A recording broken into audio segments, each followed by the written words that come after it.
Hi guys, welcome back to the channel. So this is going to be one of those long videos of me just talking to the camera and you looking at my big head. So I apologize right from the start. I assure you that it makes both of us almost equally uncomfortable.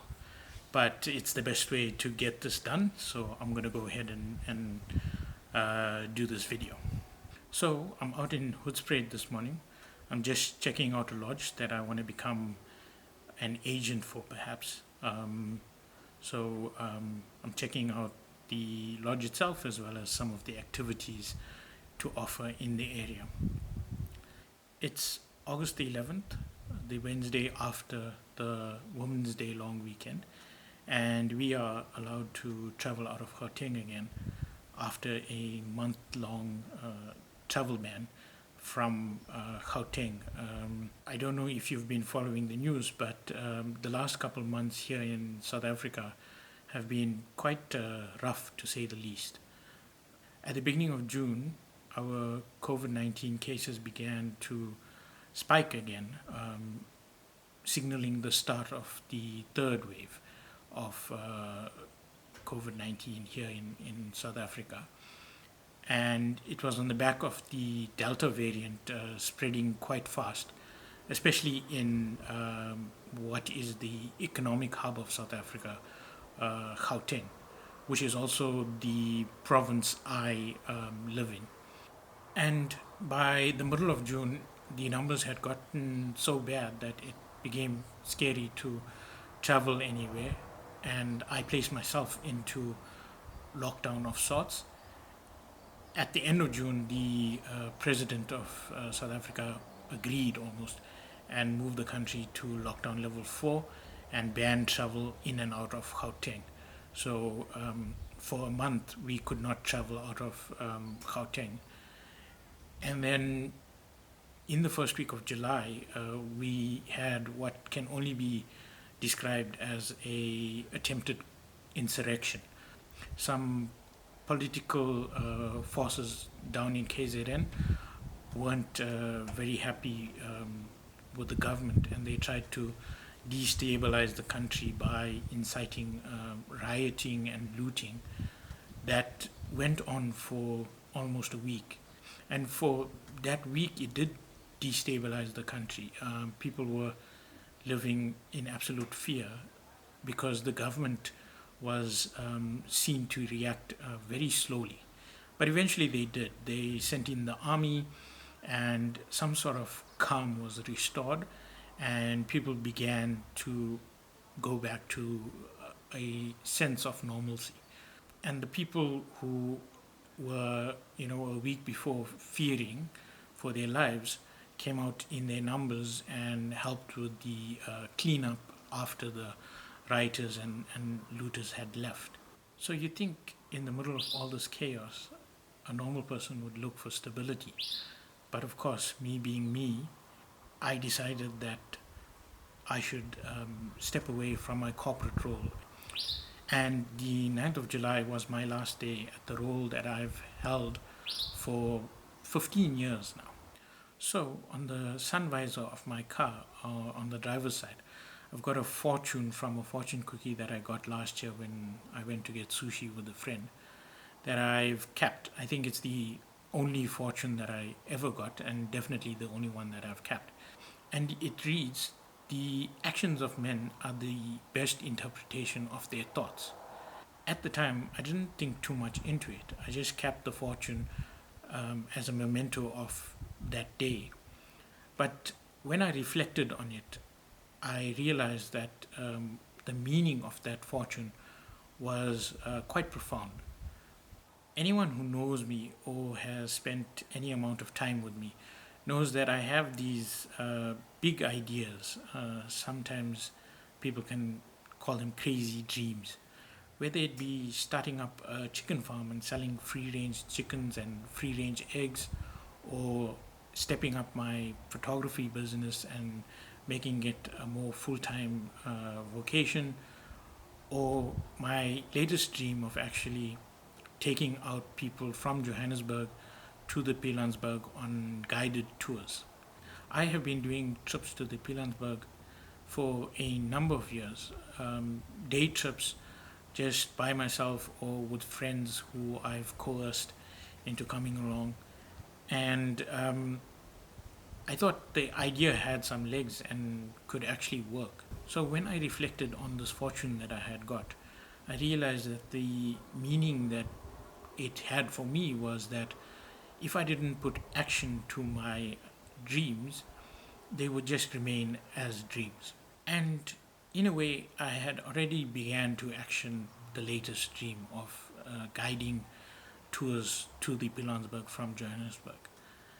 At the beginning of 2019, I registered to do a field guiding qualification as an apprentice field guide. I sat the theory exam in July, and then in August I took a few weeks off and went down to KZN and did my practical session. And by November, I was qualified as an apprentice field guide. And the idea was that now that I had my guiding certification, I could start up something that then offered to take people on a part-time basis, on the weekends and so forth, from Johannesburg to the Pilansberg for day trips. And then we went into 2020 and we started hearing about coronavirus and COVID-19, and travel became the last thing on everyone's mind because for a few months travel was not even allowed. But what the self isolation of COVID 19 did allow was time to think and to reflect. And in the first half of last year, I actually decided that it was time I stepped away from my corporate role. There were two major deciding factors for me. Obviously, COVID 19 and the global pandemic actually made a lot of us realize that life is fleetingly short because it affected everyone, no matter your age or your fitness level, and it definitely put a focus on how short life was. And if life is indeed so short, shouldn't we be doing things that fill it with happiness? I think the second major factor was knowing that if I didn't step away, I'd wake up in 10 or 15 years' time and be filled with regret of not giving the opportunity a chance and forever wondering, whether I could have made it work or not. So then I spent most of the second half of 2020 looking for a sign of when the timing is going to be right. We had restricted travel within the country until July and August last year, and international travel was definitely off the cards. And I kept on asking myself when will be the right time to step away and launch this business of mine, and when will people be traveling again for the business to actually prosper. And then I had a conversation with a friend earlier this year, and in the wisdom of Master Ugwe, she told me that perhaps looking for a sign was a sign in itself. So when I went to the Kruger in May this year, I had some more time to reflect while I was out in the bush, and when I came back, I actually handed in my resignation to step away by the 9th of July. And I have to admit that my timing was a little bit poor with all the chaos that happened in July. But when I think about it, 2 or 3 weeks out of the next 20 or 30 years really isn't as significant. So I think the decision was the correct one at the time. And I know, what a privilege it is to be able to make a decision as momentous as this in the middle of a pandemic. There are people who are struggling just to keep their own jobs. So me stepping away from what was a very comfortable job is really a privilege. And it was a massive decision to make as well. I heard an interview on the radio just before I handed in my resignation of an author who was saying that as human beings, we tend to make decisions out of fear. And the example he gave was that growing up, he was very poor and he made his decisions thinking that he never wants to be poor again. And when we do this, we are always running away from something. Even my formal education at university made us think about the risks and what could go wrong, and I think I'm almost hardwired to think that way, as a lot of us are actually. And what the author who was being interviewed suggested was that we need to start thinking about not what could go wrong, but all the things that could go right. And instead of running away from fear and running away from the darkness, we should actually be running towards the light. And that struck a chord with me. So we are now able to travel again, and I will be doing some personal travel. I'm going out to Giant's Castle with Prashin and Jayesh next week, and then I'll be going down to Cape Town and coming back to Joburg via the Kalahari. But hopefully by early September, I will launch my website, and I'll definitely send all of you guys the link.